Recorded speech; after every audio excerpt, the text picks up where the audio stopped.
श्री राधा कांत भगवान के चरणों में उपस्थित होकर के हम आप सबको प्रतिदिन हरि कथा श्रवण करने का सौभाग्य प्राप्त हो रहा है। आज ज्येष्ठ शुक्ल एकादशी है। आज के दिन भगवान श्री कृष्ण का महालक्ष्मी स्वरूपिणी श्री रुक्मिणी जी के साथ पानी ग्रहण हुआ था। तो आज भगवान का एनिवर्सरी है। बोलो राधे राधे, है ना। भगवान का विवाह महोत्सव है। तो आज भगवान के विवाह की कथा हम श्रवण करेंगे। भगवान की विवाह की कथा जो सुनता है उसके गृहस्थ में कभी कोई असुविधा नहीं होती। नित्य नव मंगल मोद सुहाए, उसके घर में नित्य नव मंगल आनंद ही आनंद होता है। श्री कृष्ण रस स्वरूप योगेश्वर हैं और रुक्मिणी महारानी साक्षात महालक्ष्मी है। भगवान मथुरा से द्वारिका पधारे हैं, द्वारिकाधीश बन गए। वंशी छोड़ करके शंख चक्र गदा पद्म लेकर के सानंद प्रभु द्वारिका में विराजमान है। श्री बलभद्र महाप्रभु का विवाह रेवती महारानी के साथ हुआ है। रेवती रमण है। और श्री कृष्ण का विवाह श्री रुक्मिणी जी के साथ हुआ है। श्रीमद् भागवत में महाराज परीक्षित श्री सुखदेव जी महाराज से प्रश्न करते हैं, भगवान भीष्मक सुताम रुक्मिणीं रुचिराननां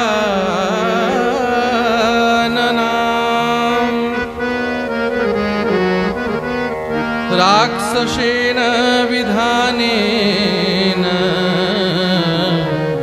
उपयेम इति श्रुतम। परीक्षित जी कहते हैं, हे गुरुदेव, इति श्रुतम, मैंने सुना है कि भगवान श्री कृष्ण का विवाह महाराज भीष्मक की पुत्री रुक्मिणी जी के साथ राक्षसेन विधानेन, राक्षस विधि से हुआ है। विवाह के अनेक विधि हैं। राक्षस विधि से विवाह करना ये राजाओं को शोभा देता है। हरण करके विवाह करना इसे राक्षस विधि से विवाह करना कहते हैं।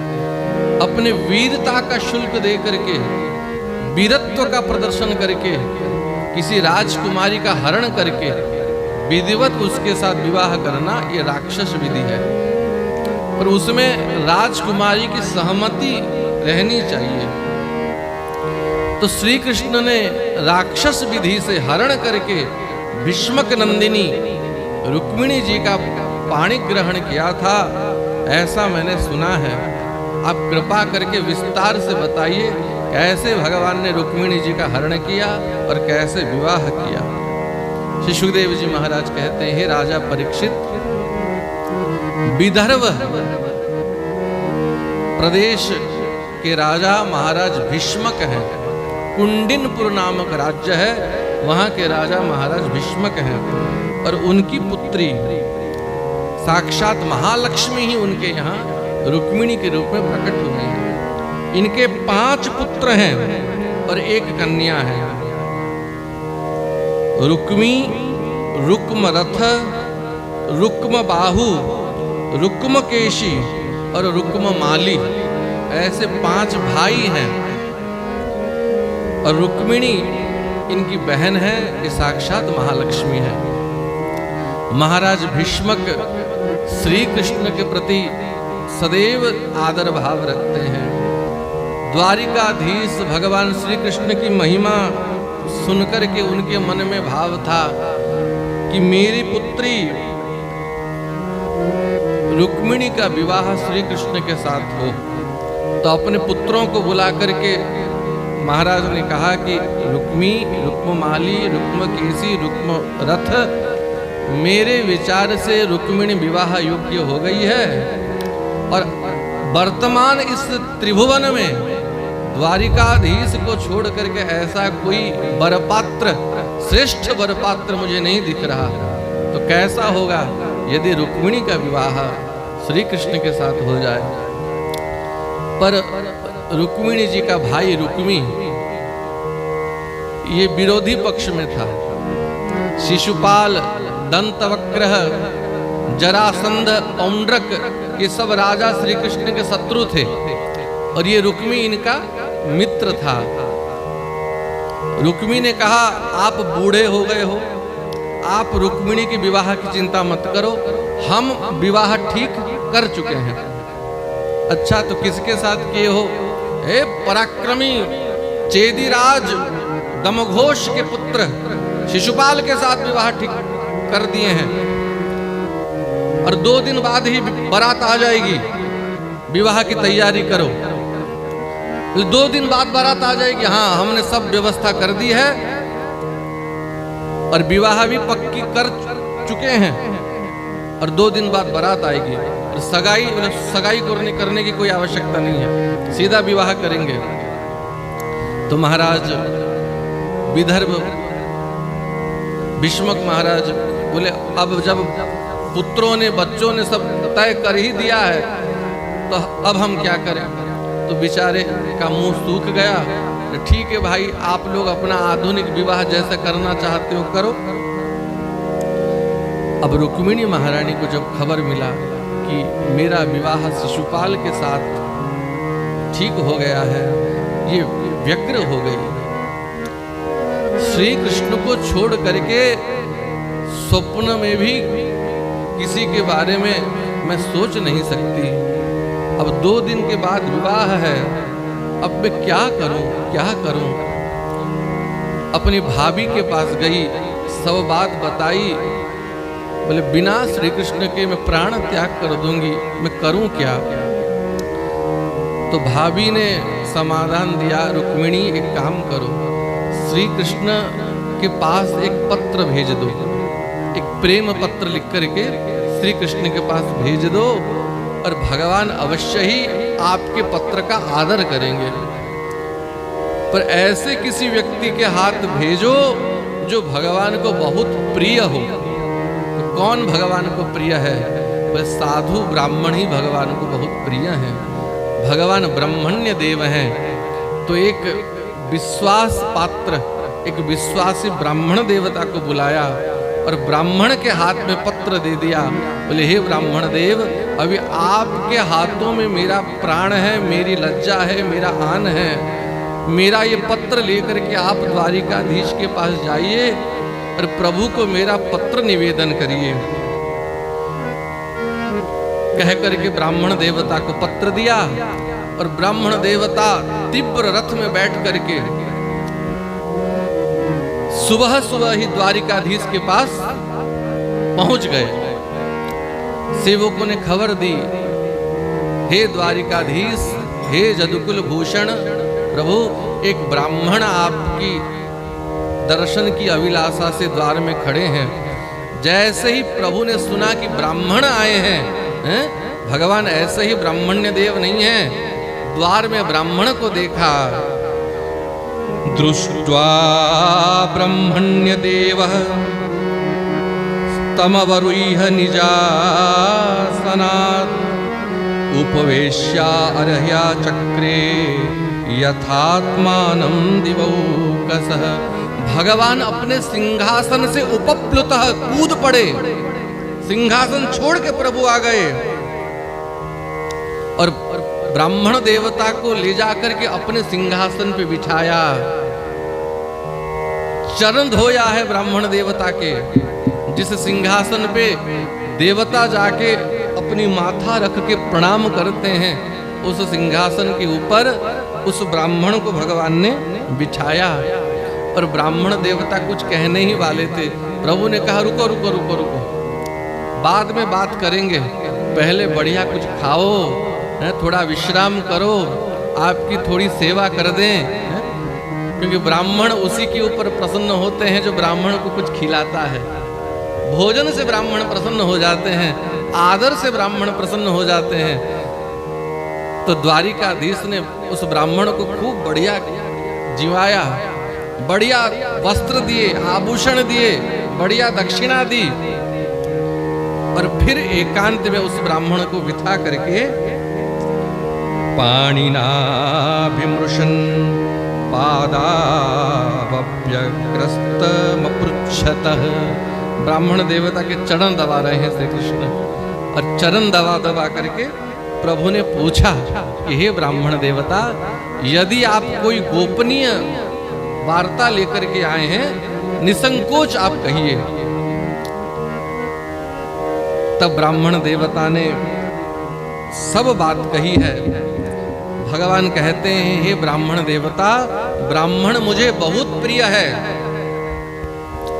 तथापि ब्रह्मवादो न वृषा भवति मर्हति, ब्राह्मण के वचन को मैं सदैव आदर देता हूं। ब्राह्मण जो कहता है वो मैं करता हूं। पर ध्यान देना, किस ब्राह्मण का, यहां लिखे हैं केवल ब्राह्मण कुल में जन्म हो जाए ऐसा नहीं है। विप्रान स्वलाभ संतुष्टान साधुन भूत सुरुत्तमान निरहंकारिणः शांतान नमस्ये शिरसा कृतम। भगवान कहते हैं, इतने गुण जिस ब्राह्मण में हो, नमस्ये शिरसा कृतम, मैं अपना मस्तक उसके चरण में रख करके उस ब्राह्मण को प्रणाम करता हूं। स्वलाभ संतुष्टान विप्रान, जो ब्राह्मण संतोषी हो, जितना उसे प्राप्त हो जाए उसको प्राप्त करके जो ब्राह्मण संतुष्ट रहता है, संतोषी हो, उस ब्राह्मण के चरणों में माथा रख करके मैं प्रणाम करता हूं। सर्वभूत सुरुत्तमान, सबके प्रति जो ब्राह्मण दया भाव रखता हो, जो साधु स्वभाव का हो, और निरहंकारिण, जिस ब्राह्मण के भीतर अहंकार ना हो। और ऐसा ब्राह्मण बहुत दुर्लभ है जिसके भीतर अहंकार ना हो, क्योंकि ब्राह्मण के भीतर कहीं ना कहीं ये अहंकार रह जाती है कि मैं ब्राह्मण हूं, मेरा जन्म ब्राह्मण कुल में हुआ है। निरहंकारिण शांतान, जो ब्राह्मण निरहंकारी है, शांत स्वभाव के हैं, ऐसे ब्राह्मण के चरणों में नमस्ये शिरसा कृतम, अपना माथा रख करके मैं प्रणाम करता हूं। इसीलिए हे ब्राह्मण देवता, सर्वनो ब्रूह्य गुह्यम चेत किम कार्य करवामते, आप किस कार्य से यहाँ आए हैं, क्या वार्ता लेकर के आए हैं, आप निसंकोच होकर के आप कहिए।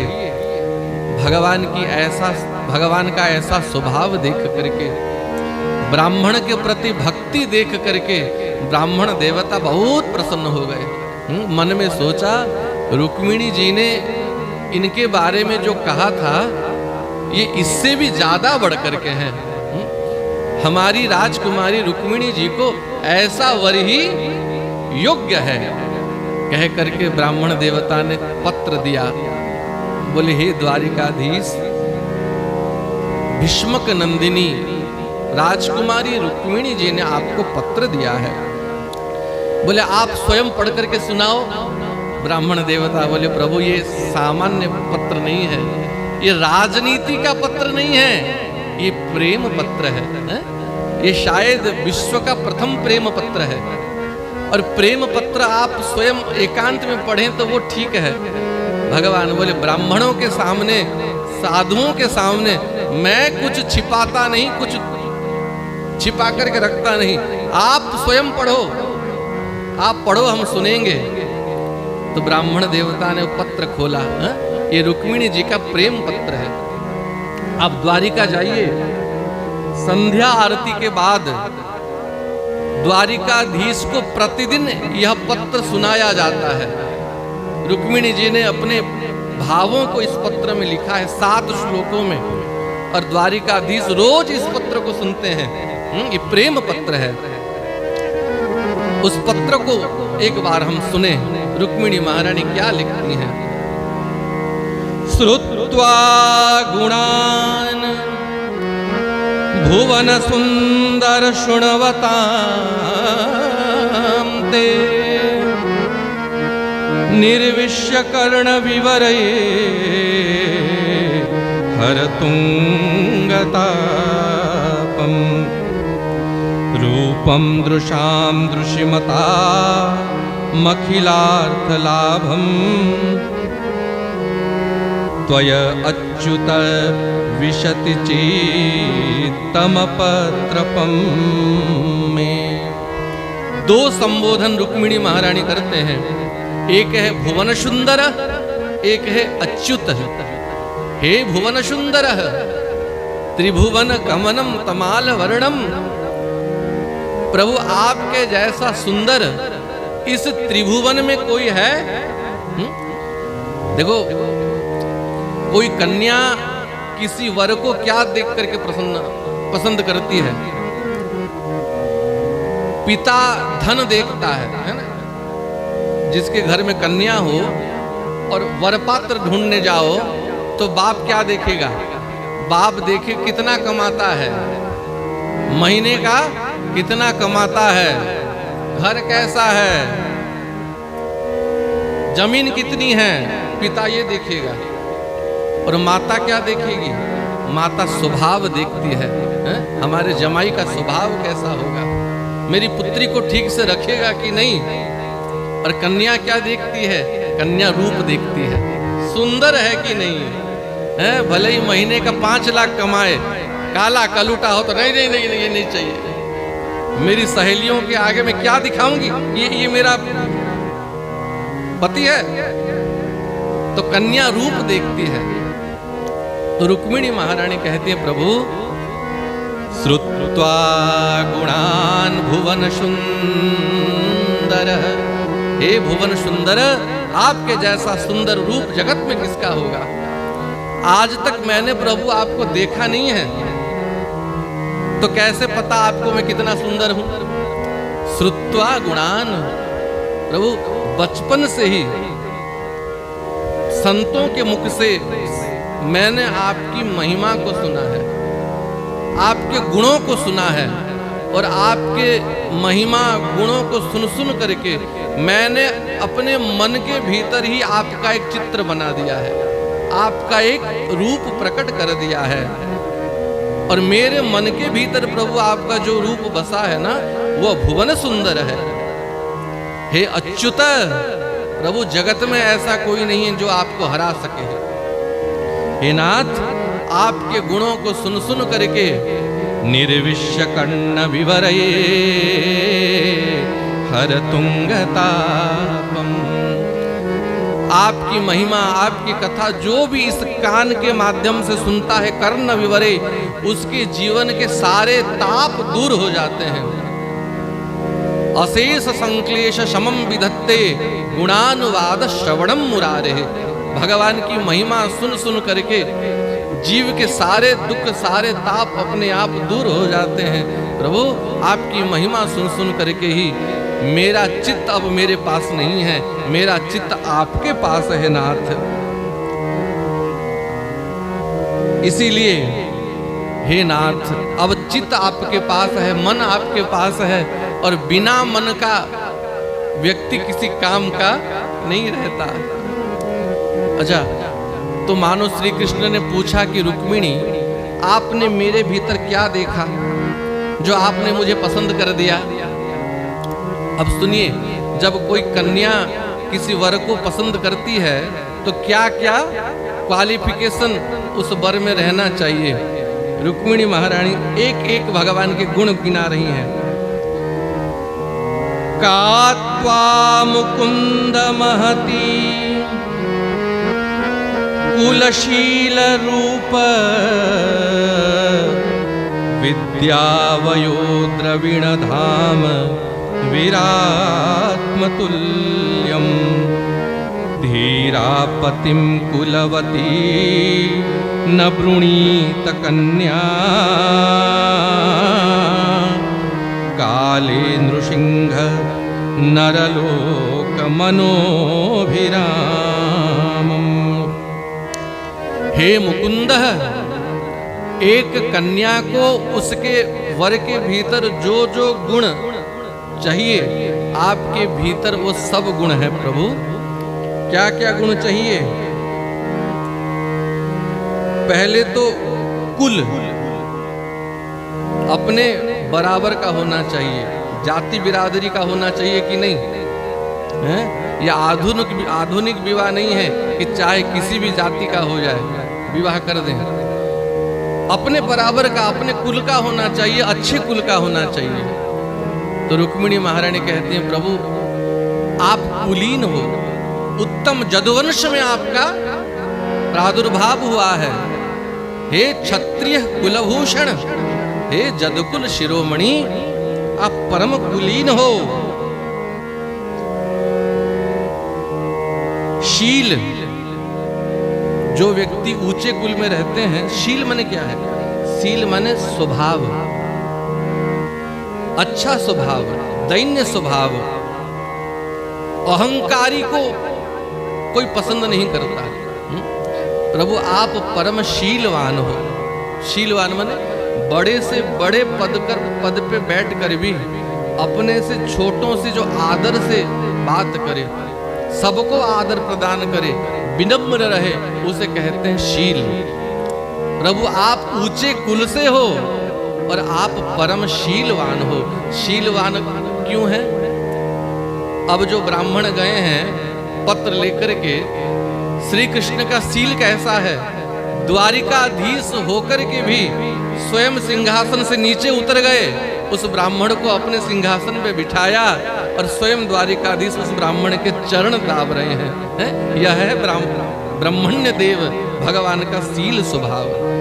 इसलिए प्रभु आप कुलीन हो, शीलवान हो, कुलशील रूप। और तीसरा गुण है रूप। रूप में आपकी बराबरी कौन कर सकता है प्रभु?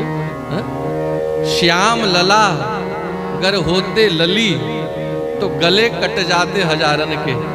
प्रभु आप पुरुष हो और सांवले हो, इसमें तो इतना कमाल है। अगर आप पुरुष के जगह नारी बन जाते, कन्या बन जाते और सांवले के जगह गोरे बन जाते तो प्रभु क्या नहीं हो जाता। तो कुल भी बढ़िया है, शील स्वभाव भी बढ़िया है और आपका रूप अद्भुत है। विद्या वयो विद्या। अच्छा, यहाँ रुक्मिणी जी ठीक कह रही हैं कि गलत कह रही हैं? श्री राम जी गए थे, गुरु ग्रह गयऊ पढ़न रघुराई, अल्पकाल विद्या सब आई। श्री कृष्ण पढ़ने गए थे, 11.5 वर्ष जब ब्रज में रहे हैं, गाय चराया है, कुछ नहीं पढ़ा, स्कूल का मुंह भी नहीं देखा। ये तो जब मथुरा आए तो वसुदेव जी ने मालवा उज्जैन भेज दिया संदीपनी मुनि के पास, और केवल 64 दिन में सब 64 कला पढ़ के प्रभु आए हैं। कोई व्यक्ति जीवन में केवल 64 दिन ही स्कूल जाए तो उसे विद्वान कहोगे? पर ये श्री कृष्ण है, ये भगवान है जिनके श्वास से वेद प्रकट होते हैं। इसलिए प्रभु आपके समान विद्वान जगत में कौन होगा? वयो, वयो माने आयु। कन्या आयु देखेगी नहीं देखेगी? कोई बूढ़ा आ जाए विवाह करने तो कन्या को पसंद आएगा? कि प्रभु आयु में तो आपके सामने कौन खड़ा हो सकता है? इनकी आयु 16 साल से ज्यादा होती ही नहीं है। भले ही राम अवतार में 11,000 वर्ष इनको हो जाए, भले ही कृष्ण अवतार में 125 वर्ष पूरा कर दें, पर 16 वर्षों में ही राम हो राजीव लोचन, 16 वर्ष से ज्यादा भगवान की आयु नहीं बढ़ती। ये सदैव किशोर वयस रहते हैं, ये नित्य किशोर हैं, नित्य किशोरी हैं।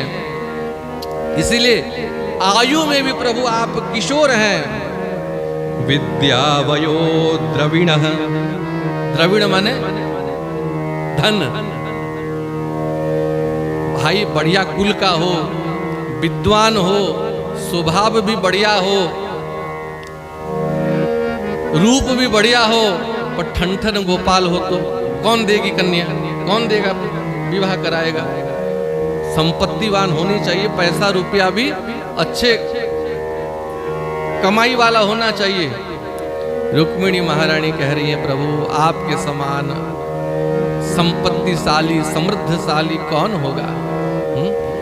कि सारा जगत आपका है, आपके कारण सबको ऐश्वर्य प्राप्त होती है और मैं ऐश्वर्य की देवी जहां आपकी दासी बनने के लिए आतुर हूं, तो आपको संपत्ति में कौन समान कर सकता है नाथ।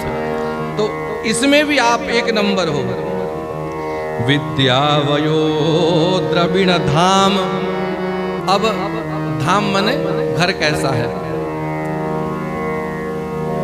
5 कमरा वाला घर है कि 10 बीघा जमीन में घर है कि 3 महल वाला घर है, कैसा घर है। द्वारिका तो द्वारिका है, स्वयं विश्वकर्मा के द्वारा निर्मित द्वारिका। द्वारिका में जैसे जैसे महल हैं वैसे महल तो इंद्र को दुर्लभ है, तो घर भी बढ़िया है। तो जब कुल बढ़िया है, रूप बढ़िया है, स्वभाव बढ़िया है, संपत्ति भी खूब है, घर भी बढ़िया है, विद्वान भी हो, तो प्रभु आपके बराबर जगत में इन सब गुणों में दूसरा कोई नहीं है। तो इस संसार में ऐसी कौन सौभाग्यवती नारी होगी प्रभु जो आपको वर्ण करना ना चाहे। इसलिए हे नाथ, का त्वं मुकुंद महती कुलशील रूप विद्यावयो द्रविण धाम विरात्म तुल्यम धीरापतिम कुलवती न वृणीत कन्या काले नृसिंह नरलोक मनोभिरामम। नृसिंह माने यहाँ नृसिंह का अर्थ वो नृसिंह नहीं, प्रहलाद वाले नृसिंह ना, माने मनुष्यों में आप सिंह हो। हे नरश्रेष्ठ, हे नरवरह, हे नरेंद्र, आपके समान मनुष्य लोक में दूसरा कोई सुंदर नहीं है, आप श्रेष्ठ हो। इसीलिए नाथ मैंने मन में ही आपका वर्ण कर दिया है। तो भगवान ने मानो कहा कि रुक्मिणी सो तो ठीक है, आपने वर्ण कर लिया, पत्र भी भेज दिया, पर मैं आपको कैसे प्राप्त करूं, उपाय बताओ। तीसरे श्लोक में रुक्मिणी महारानी उपाय बता रही है। तन में भवान खलु मृत पतिरंग जाया आत्मार्पितश्च भवतोत्र विभो विदेहि मा वीरभागमभिवर्षतु चैद्यारा गोमायुवन मृगपते बलिमंबुजाक्ष। रुक्मिणी महारानी कहती हैं प्रभु आप विभु हो। विभु माने आप व्यापक हो। ऐसा कौन सा स्थान है जहां आप नहीं हो। अंतर बहिर अवस्थितम, आप बाहर भी हो भीतर भी हो। तो प्रभु मेरे भीतर भी आप मेरे हृदय में वास करते हैं। तो जब आप हृदय में वास करते हैं तो क्या प्रभु मेरे हृदय का बात आप नहीं जानते, मेरे मन की बात आप नहीं जानते। हे भुवन सुंदर, हे कृष्ण, मैंने अपने आप को आपको समर्पित कर दिया है। मां वीर भागमभिपर्षतु चैद्यारा। अब प्रभु यदि चेदीराज शिशुपाल ने मेरा स्पर्श भी कर लिया, मुझे छू भी लिया, तो प्रभु इसमें आपको ही कलंक लगेगा, आपकी निंदा होगी। कैसे? जैसे किसी सिंह के शिकार को, सिंह ने शिकार किया है और सिंह के शिकार को जंबुक माने सियार, सियार समझते हो ना। सिंह के शिकार को जैसे सियार उठा करके ले जाए तो इसमें सिंह के वीरत्व को धिक्कार है। ऐसे ही हे कृष्ण मैं आपकी हूं और आपके रहते यदि शिशुपाल ने मुझे छू भी लिया तो हे नरसिंह इसमें आपको ही कलंक लगेगा। इसलिए हे नाथ वृष्टेष्टदत्तनियमव्रतदेव विप्र गुरुवर्चनादिभिरलं भगवान् परेश आराधितो यदि गदाग्रज ऐत्यपाणी गृह्णातु मे न दमघोषसुतादयोन्ये।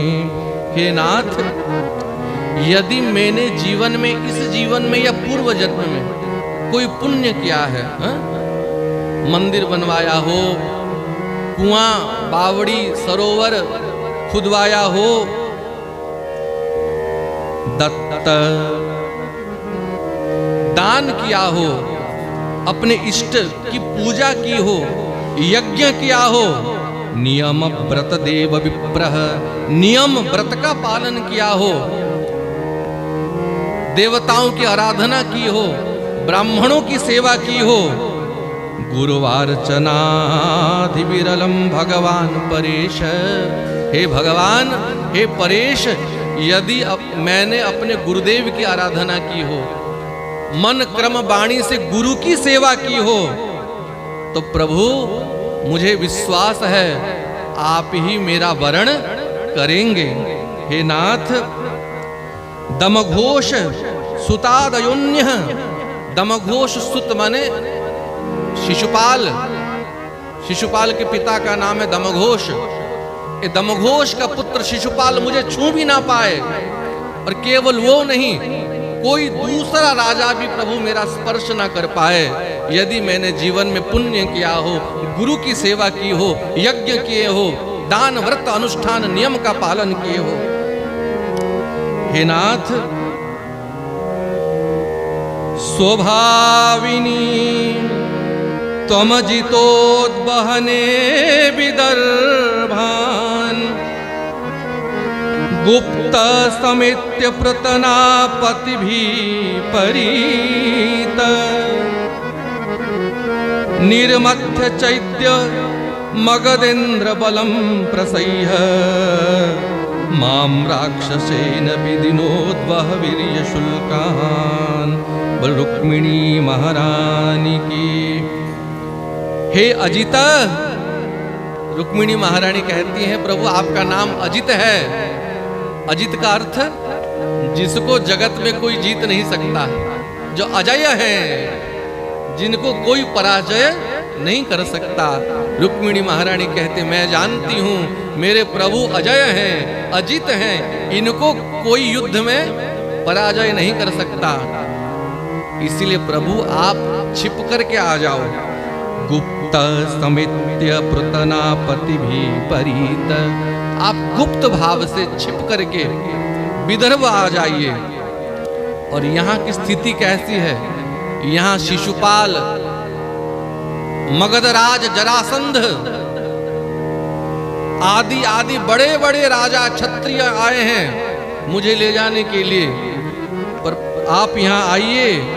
निर्मथ्य चैत्य मगधेन्द्र बलम प्रसह्य, मगधेन्द्र मगधराज जरासंध, चैत्यराज शिशुपाल, उनके बल का मंथन प्रभु आप कीजिए, उनको धर्षित कीजिए, पराजित कीजिए। राक्षसेन विधिनोद्वह, और राक्षस विधि के अनुसार आप मेरा हरण करके ले जाइए। मैं आपकी प्रतीक्षा करूंगी प्रभु, आप आइए। तो भगवान ने कहा कैसे हरण करूं? हे राजकुमारी रुक्मिणी, आप तो सदैव महल के भीतर रनिवास में भीतर आप रहोगी, और आपका हरण करना होगा तो पहले आपके बंधु बांधव को मुझे मारना पड़ेगा। सबको जीतने के बाद रनिवास से आपको लेकर के जाऊंगी। रुक्मिणी महारानी कहती नहीं नहीं प्रभु, इतना परिश्रम करना नहीं पड़ेगा, मैं आपको उपाय बताती हूँ। हमारे कुल की परंपरा है, हमारे कुल की कन्या विवाह के पूर्व दिन नगर से बाहर एक गौरी का मंदिर है, माँ गौरी का मंदिर है, वहाँ कन्या जाती है पूजा करने, और मैं भी वहाँ आऊंगी। प्रभु उस समय आप वहाँ आ जाना और गौरी मंदिर से मेरा हरण करके आप मुझे लेकर के चले जाना। अंतपुरांतरचरी मनिहृत्य बंधु त्वमात्मुद्बहे कथमिति प्रवदाम्युपायम् पूर्वे दुरस्ति महती कुलदेवी यात्रा यस्यां बहिर्नववधू गिरिजामुपेया। अगर आपको ऐसा लगता है कि अंतः पुरांतरचरी मैं अंतःपुर में रनिवास में रहती हूँ, अंतःचरी दासियों के बीच रहती हूँ, तो प्रभु आप चिंता मत कीजिए। कुलदेवी यात्रा, जब मैं कुलदेवी यात्रा के लिए गौरी जी के मंदिर में जाऊं उस समय प्रभु आप आ जाइए। स्तोमात्मुद्बहे कथमिति प्रवदाम्युपायम्, ऐसे उपाय से प्रभु आप मेरा हरण करके ले जाइए। हे नाथ, मैं आपकी प्रतीक्षा करूंगी। जिन चरणों की सेवा स्वयंभूत भावन महादेव करते हैं, उस चरण का रज मुझे प्राप्त होगा। क्या मेरे सौभाग्य में ये गुण है? ये मेरे भाग्य में ये सौभाग्य है? ऐसे वर को के बरा जे जग में है मर जाए, बरबरू गोपाल को जुड़ लो अमर है जाए। प्रभु ऐसे शिशुपाल आदि इन बरों को बर के क्या लाभ जो आज है कल मर जाएगा। बर बरू गोपाल को ही पति रूप में स्वीकार करूं तो मेरा सौभाग्य ही वज्र बन जाए। इसीलिए यस्यांघ्रि पंकजरज स्नपनम महान्तो वाञ्छन्ति उमापतिरिवात्मतमो बहत्ये यर्याम्बुजाक्ष न लभेय भवत्प्रसादम्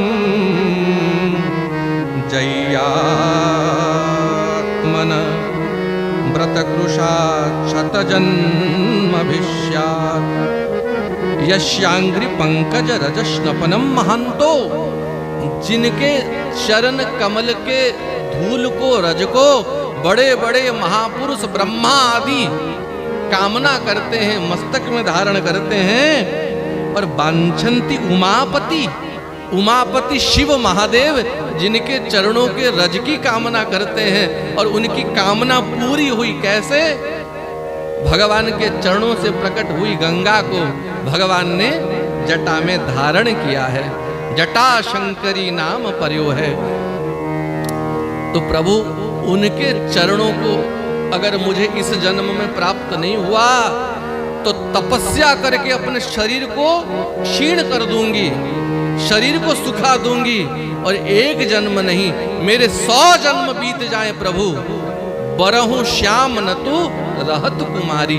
आपको हर जन्म में पति के रूप में प्राप्त करूंगी। अगर आपको पति के रूप में प्राप्त नहीं किया तो भले ही 100 जन्म बीत जाए प्रभु, आपको छोड़ करके ये रुक्मिणी किसी की नहीं बनेगी। आपकी प्रतीक्षा में प्रभु मैं रहूंगी। आप यदि आओगे तो प्राण रहेगा, यदि आप नहीं आओगे तो ये रुक्मिणी प्राण नहीं रखेगी। इति आपकी प्रिया रुक्मिणी कह करके रुक्मिणी महारानी ने पत्र लिखा है। बोले रुक्मिणी महारानी की। ये प्रेम पत्र है। जब प्रभु ने इस पत्र को पढ़ा, आहा, प्रेम उधर भी है इधर भी है, ये एक तरफा प्रेम नहीं है। भगवान गदगद हो गए। ब्राह्मण देवता ने कहा तो प्रभु अभी आप क्या सोचते हो? लगन, एक दिन बाद लगन है, समय भी ज्यादा नहीं है। भगवान कहते हैं ब्राह्मण देवता, प्रेम केवल उधर नहीं है, यहां भी क्या हाल है? भगवान कहते हैं, अब श्री कृष्ण कह रहे हैं, तथा अहमपि तच्चित्तो निद्राम च न लभे निशि। ए ब्राह्मण देवता, यहाँ भी कोई अच्छा हाल नहीं है। जैसे रुक्मिणी जी का मन मेरे पास है, ऐसे मेरा मन भी रुक्मिणी जी के पास है। और ऐसा मेरा मन रुक्मिणी जी के पास है, निद्राम चनलभे निशिम, मुझे रात में नींद नहीं आती। रुक्मिणी के बारे में सोच सोच के मुझे रात में नींद नहीं आती। और मैं ये बात जानता हूँ कि रुक्मिणी जी के साथ मेरा विवाह तय हुआ था। ये मेरे साले ने, ये रुक्मी ने मेरे प्रति शत्रुता रख करके विवाह को, संबंध को तोड़ दिया है। और अब चिंता मत करो, आप चलो, अभी मैं चलता हूं। दारुक को आज्ञा दी है, दारुक रथ तैयार करो।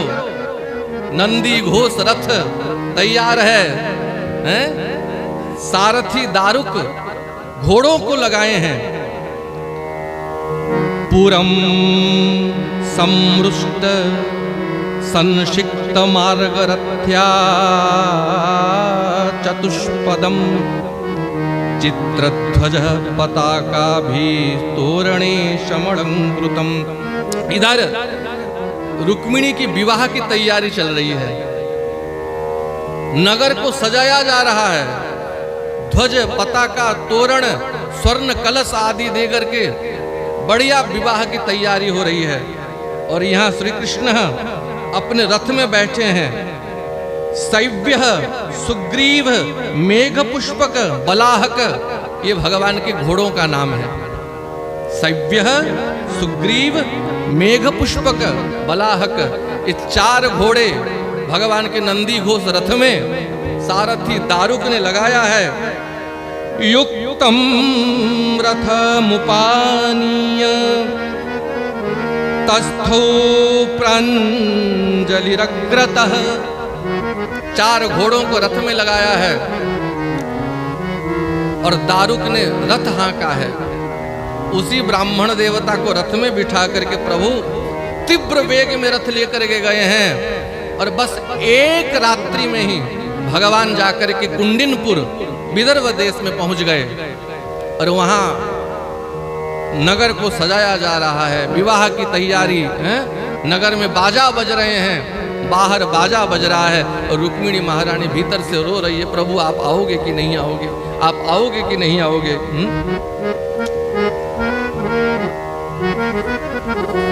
और इधर दमघोष पुत्र चेदीराज शिशुपाल, उसके यहाँ भी उसको हल्दी लगाया गया।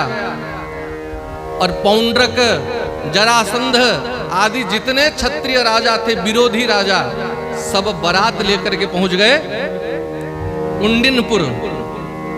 कारयामास मंत्रज्ञ सर्वमभ्युदयोचितम। और कैसे निर्विघ्नता से विवाह संपन्न हो जाए, ये विचार सब कर रहे हैं। कौन कौन आए हैं बारात में हैं? तत्र साल्वो जरासंधो दंतवक्त्रो विदूरथ। शाल्व, जरासंध, दंतवक्र, विदूरथ, पौंड्रक, चैद्य पक्षीय, ये सब शिशुपाल के पक्ष से भगवान श्री कृष्ण के सब शत्रु हैं। ये सब आए हैं बारात में। और भगवान सुबह सुबह पहुंच गए। यहाँ दाऊ दादा को खबर मिली, ये कन्हैया ब्राह्मण को लेकर के तीव्र वेग से रथ में गया है। पूछा है उद्धव से, सात्यकी से कि कहाँ गया। सबने कहा विवाह करने गए हैं। ब्राह्मण देवता पत्र लेकर के आए थे और पत्र को पढ़ते ही ब्राह्मण को ही रथ में बिठा करके गए हैं। तो दाऊ दादा समझ गए वहां झगड़ा होने की संभावना है, ये गया है मतलब कुछ गड़बड़ करेगा। और भाई विवाह करने गया है। तो दाऊ दादा ने भी द्वारिका की सेना बुलाई और सब सेना को रथ, हाथी, घोड़ा लेकर के, हल मुशल लेकर के दाऊ दादा पीछे पीछे गए हैं कि कहीं असुविधा हो, हम भाई को विवाह करके लेकर के आएंगे।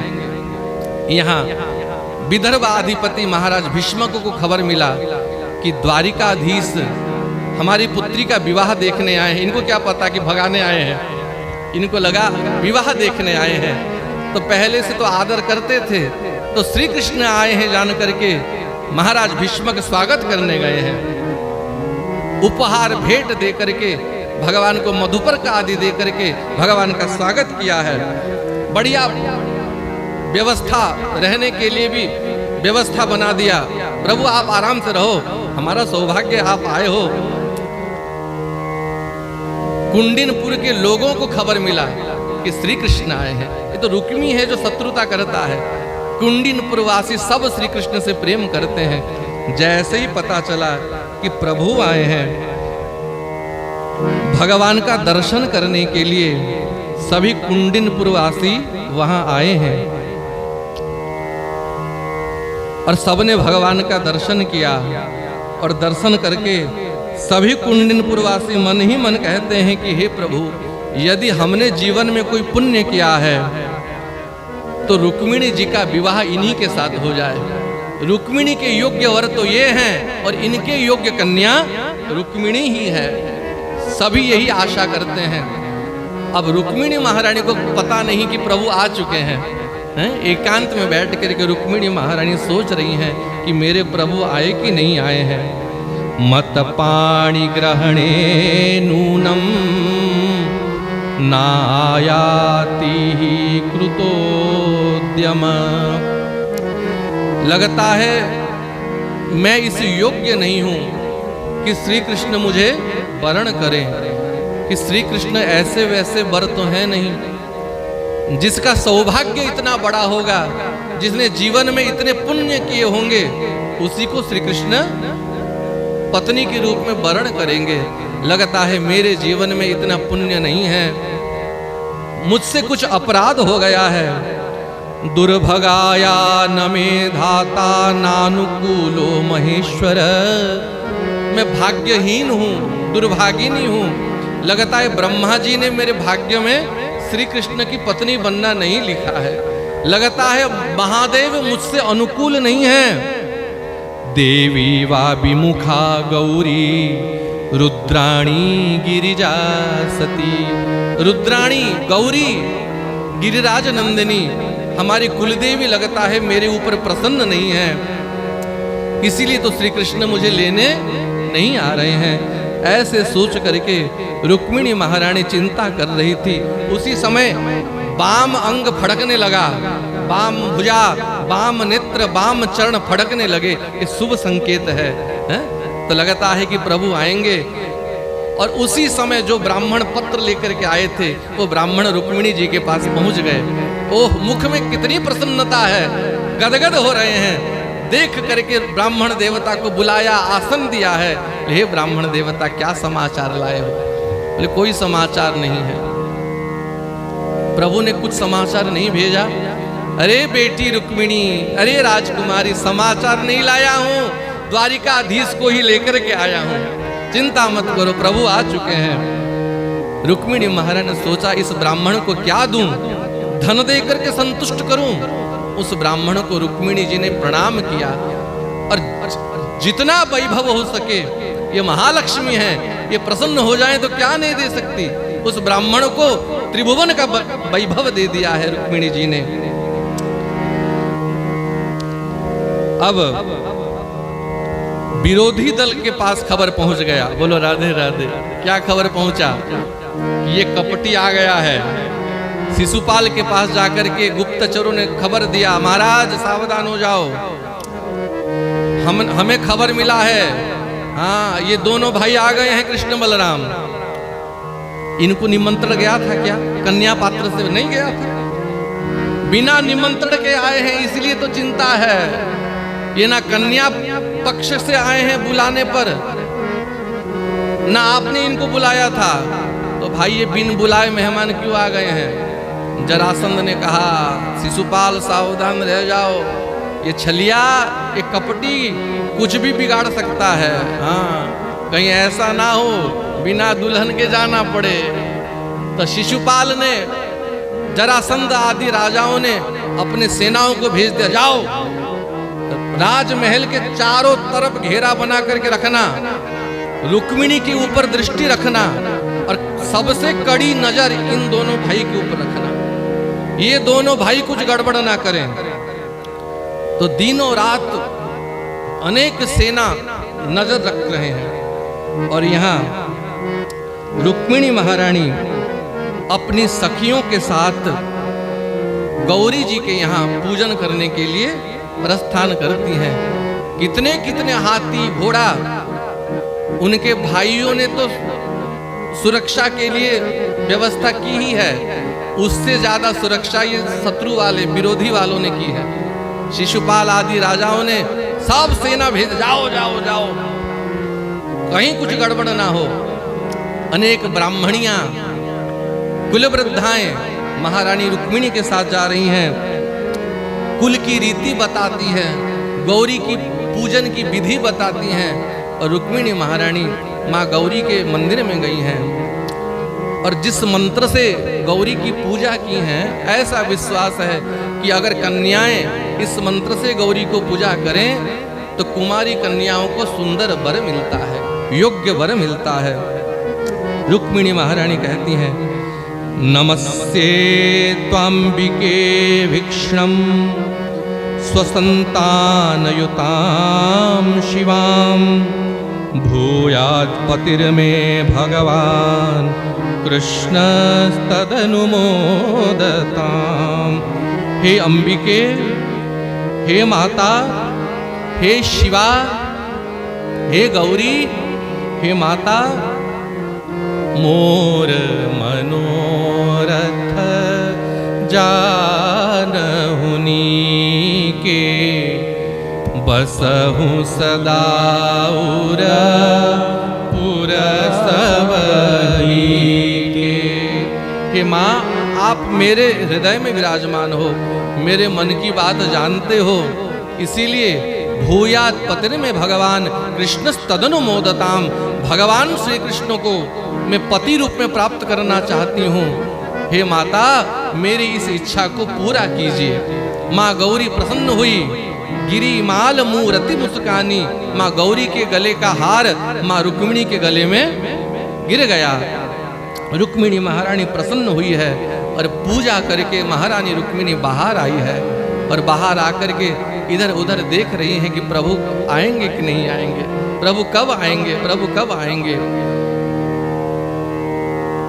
हजार हजार सैनिक रथ घोड़ा लेकर के, हथियार लेकर के खड़े हैं और सबकी दृष्टि रुक्मिणी की ओर, कहीं वो छलिया ना आ जाए। ये रुक्मिणी महारानी साक्षात माया है। त्वाम देव माया मिव वीर मोहिनीम। एक बार हंस करके महारानी रुक्मिणी ने सबको देख लिया और माया के देखते ही वीर मोहिनीम, जितने वीर थे सब मोहित हो गए, सब मोहित हो गए और सब रुक्मिणी महारानी के रूप की वर्णना, रूप की प्रशंसा करने लगे। श्यामां नितंबार्पितरत्न मेखलां व्यज्यास्तनिं कुंतल शंकिते क्षणाम।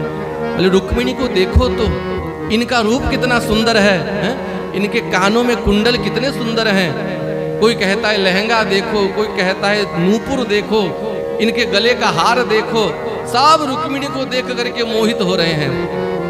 और उसी समय रुक्मिणी महारानी धीरे धीरे धीरे धीरे सैवं सनै चलयतिं चल पद्मकोशो, अपने कमल जैसे, कमल कोश जैसे चरणों को धीरे धीरे विन्यास करके झम झम झम नूपुर शब्द कर रहे हैं। शनै शनै चलयति, धीरे धीरे रुक्मिणी महारानी आगे आगे चल रही हैं। प्राप्तिम तदा भगवत प्रशमिक्षमाणः, कभी श्री कृष्ण को देखा नहीं है तो सभी राजाओं को देख रही हैं, श्री कृष्ण कहाँ हैं, इनके बीच मेरे प्रभु कौन हैं, कहाँ मेरे गोविंद हैं। और उसी समय नंदी घोष रथ लेकर के पांचजन्य शंख की ध्वनि सुनाई पड़ी है। गरुड़ चिन्ह अंकित उस ध्वजा का दर्शन हुआ है। चतुर्भुज रूप है भगवान का, शंख चक्र गदा पद्म धारण करके प्रभु विराजमान है। वायु के वेग से प्रभु आए हैं, रथ को रोका है और हाथ हिलाए, रुक्मिणी मैं यहाँ हूँ, यहाँ हूँ। रुक्मिणी महारानी ने देखा, अपने प्रभु को पहचाना। ताम्राज कन्याम रथमारूढ़ क्षतिम जहार कृष्णो द्विशताम समीक्षताम। रुक्मिणी महारानी रथ के पास गई हैं, रथम समारोप्य, रथ चढ़ने की चेष्टा कर रही थी। उसी समय भगवान ने अपने भुजाओं को बढ़ाया है। रुक्मिणी महारानी ने अपना हाथ बढ़ा दिया। रुक्मिणी महारानी के हाथों को पकड़ के भगवान ने रथ में बिठाया है, अपने गोद में बिठाया है। अभी तक इनको होश नहीं है, सब मोहित हैं, रूप देख रहे हैं। दारुक ने रथ हाँका है और तीव्र गति से नंदी घोष रथ आगे बढ़ गया। और जाने के बाद जब माया दूर हुई है, सब सोचते हैं भाई हम यहाँ क्यों आए थे, क्यों आए थे? तो किसी ने कहा क्यों आए थे क्या, रुक्मिणी कहाँ है? सबने देखा कहाँ है रुक्मिणी, राजकुमारी कहाँ है? क्या ले गया, ले गया, ले गया। देखो गरुड़ अंकित रथ। पीछे से देखा, अरे छलिया ले गया, छलिया ले गया। सब पीछे पीछे भागे हैं, बाण मार रहे हैं पीछे से। और उसी समय पीछे से सुनाई पड़ा, बोले बलराम जी महाराज की, दाऊ दादा की। भगवान ने पीछे देखा, अच्छा दाऊ दादा आ गए, बड़े भैया आ गए, अब चिंता नहीं है। तो जितने सैनिक श्री कृष्ण के पीछे गए थे, दाऊ दादा ने सबको रोका, पहले हमसे भिड़ो, बाद में भाई से निपटना। हल मुशल पकड़े हैं, हल से सबके गले को फांस फांस के लाते और मुसल से खोपड़ी फोड़ देते। जितने सेना आए थे सबको दाऊ दादा ने हराया। अब शिशुपाल के पास खबर पहुंचा, बोले महाराज आपकी बहू ले गए, श्री कृष्ण ले गए। अब बेचारे का मुंह उतर गया, मुंह सूख गया, तेज धर्षित हो गया। शिशुपालम समभित्य रतदारमिवातुरम नष्टद्विषं गतोत्साह शुष्यद बदनमब्रुवन्। शरीर सूख गया, मुंह सूख गया। विचार करो, कोई बारात लेकर के आया है और पूरे समाज के सामने उसके दुल्हन को कोई चुरा के ले जाए, उस बेचारे पे क्या बीतेगी। मुंह सुखा करके बैठा है बेचारा। जरासंध वहां आया है और जरासंध ने समझाया, भो भो पुरुष शार्दूल दौर्मनस्यमिदं त्यजः। हे पुरुष शार्दूल, आप अपने आप को कमजोर मत समझना, आप सिंह हो, अपने मन को दुखी मत करो। अरे छल से कपट से वो ले गया है, अगर सामने से युद्ध करके ले गया होता तो आप दुखी होते। तो चुरा करके ले गया है और सदैव हमारे मन का बने ये उचित नहीं है। जो विधाता को मंजूर है वही होता है। तुम दुखी हो एक बार के पराजय में, मुझे देखो 17 बार हार चुका हूं, 17 बार कृष्ण ने मुझे हराया। ये तो 18वीं बात है, ब्राह्मणों की कृपा से एक बार मैंने जीत का मुख देखा है। मैं दुखी हूं। तो देख करके शिशुपाल को थोड़ा अच्छा लगा कि मुझसे भी बड़े बड़े बेशरम बैठे हैं, मैं तो एक बार हारा, ये तो 17 बार हार चुका है। तो इसीलिए भाई दुखी मत हो, फिर समय है मिलकर के युद्ध करेंगे। तो बेचारा शिशुपाल बारात लेकर के वापस चला गया, पर रुक्मिणी के भाई को अच्छा नहीं लगा।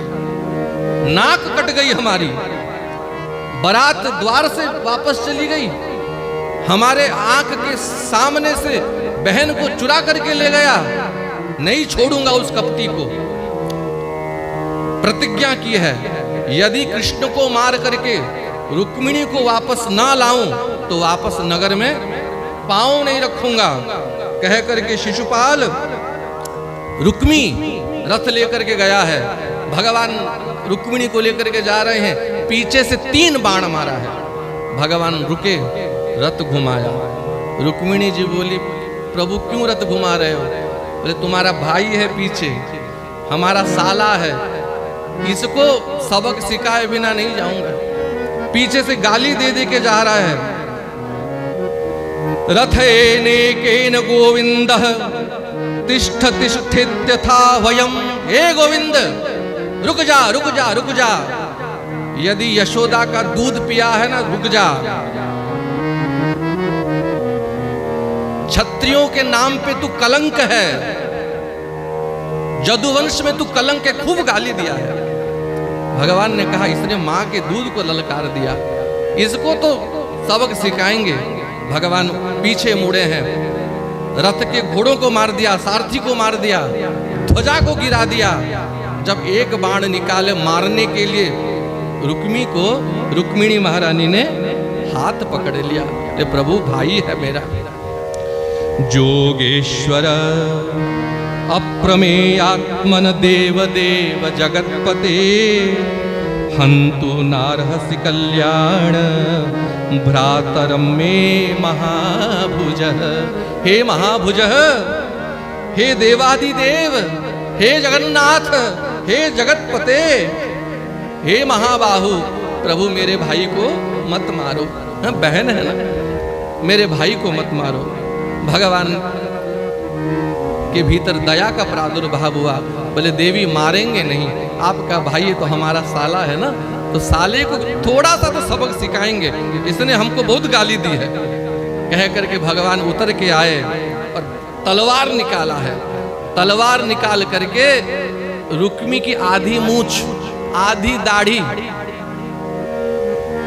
उतार दी है, और बीच बीच में जैसे चोर आते हैं ना गांव में, तो बीच बीच में बाल उतार देते हैं, विचित्र रूप बना दिया। और उसी के पटके से उसको बांध दिया रथ में, पशु की भांति मूल लटकाए रथ में बंधा हुआ है। दाऊ दादा आए, बोले अरे कन्हैया ये नाऊगिरी कब से शुरू कर दी? बोले दाऊ दादा ये देखो रुक्मी का भाई हमारा साला है, कितना बढ़िया दिख रहा है, रथ में बंधा हुआ है। दाऊ दादा ने फटकारा है, अरे कन्हैया वपनम श्मश्रु केशानाम वैरूप्यम सुहृदो बध। ये तुम्हारा बंधु है, सुहृद है, साला है, और कोई साले का ऐसी गति कोई करता है? आधी दाढ़ी मूछ मुड़वा करके बिचारी की कैसी दुर्गति कर दी है, मानो इसकी हत्या ही कर दी हो। छोड़ो छोड़ो छोड़ो छोड़ो कह करके छुड़वाया है दाऊ दादा ने। रुक्मिणी महारानी मन ही मन दुखी हो रही थी कि बेचारे हमारे भाई को क्या कर रहे हैं। दाऊ दादा ने समझाया है, पुत्री रुक्मिणी आप दुखी मत हो, विधाता ने क्षत्रियों को ऐसा ही स्वभाव दिया है। क्षत्रिय जब क्रोध में आ जाते हैं, रण चढ़े रवजपूत छिपे नहीं, अपने भाई को भी नहीं देखते। भ्रातापि भ्रातरम हन्यात ये न घोर तरस्ततः, तो ये तो हमारा स्वभाव है, आप जल्दी जाओ, पहुंचो, हम पहुंच रहे हैं। कह करके भगवान को भेजा है। रुक्मी और घर वापस नहीं गया, भोजकट नामक नगर वहीं बसाया, वहीं रह गया। और शुभ समय में रुक्मिणी महारानी को लेकर के भगवान द्वारिका में पहुंचे हैं। बोलो रुक्मिणी रमण लाल की। भगवान भीष्मक सुतामैवं निर्जित्य भूमिपान पुरमानीय विधिवत मुपये में कुरुद्वः। द्वारिका को सजाया गया है, रुक्मिणी महारानी को हल्दी चढ़ाई गई है, द्वारिकाधीश को हल्दी लगाया गया है, और पुरवासी बहुत आनंदित हुए हैं और धूमधाम से। द्वारकाया भूतराजन महामोद पुरौकसाम रुक्मिण्याम रमयोपेतम दृष्ट्वा कृष्णम श्रियपतिम। साक्षात महालक्ष्मी रूपी रुक्मिणी और भगवान श्री कृष्ण का विधिवत पाणी ग्रहण हुआ है। बोल रुक्मिणी रमण लाल की जय। जय जय श्री राधे। तो आज हमने भगवान के विवाह की कथा को श्रवण किया है।